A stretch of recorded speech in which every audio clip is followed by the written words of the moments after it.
পিলারের আড়াল থেকে একটা বন্দুক ছিল।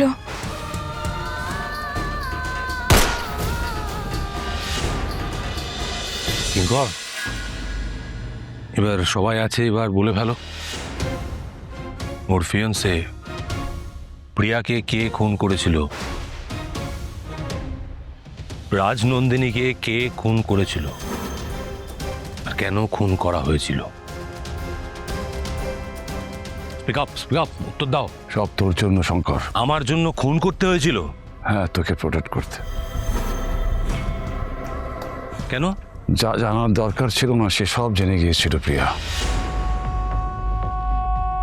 আমি যে অনু নামে অনিকেত বাবুকে টাকা দিতাম যাতে সে রাজনন্দিনীকে তোর কথা না বলে দেয়, যাতে সে না বলে দেয় তুই অনিকেত বাবুর লোক।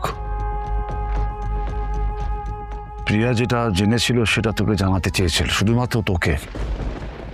আমার ব্যাপারে কোনো কথাই ও কাউকে বলেনি, এমনকি মেঘরাজকেও না। তাই ওকে সরিয়ে দেওয়া ছাড়া আর কোনো উপায় ছিল না শঙ্কর। কিঙ্কর, তুই? মেঘরাজকে এই কেসে না ফাঁসালে ও অনেক জলঘোলা করত।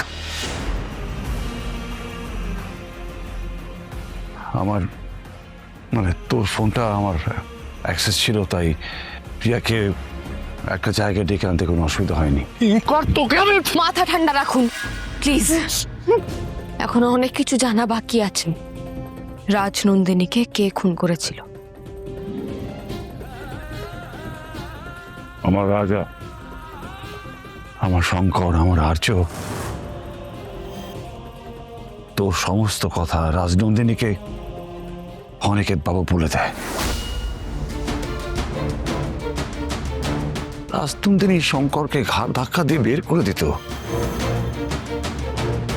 আর তাই যদি হতো তাহলে আবার রাস্তায় নেমে পড়তে হতো। আমি আমার রাজাকে আবার রাস্তার ভিখিরি হতে দেখতে পারতাম না, তাই কিঙ্কর, সেদিন ও আসবে আমি জানতাম।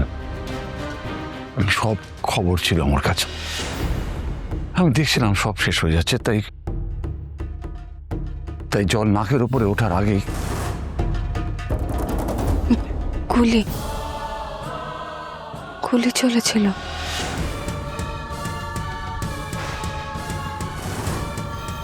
পিলারের আড়াল থেকে একটা বন্দুক ছিল। বলেছিল গুলি। অপু, এসব কি বলছিস তুই?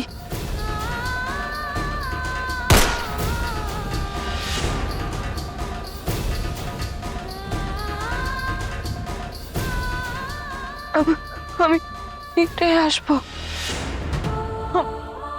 ফিরে আসবো, আমার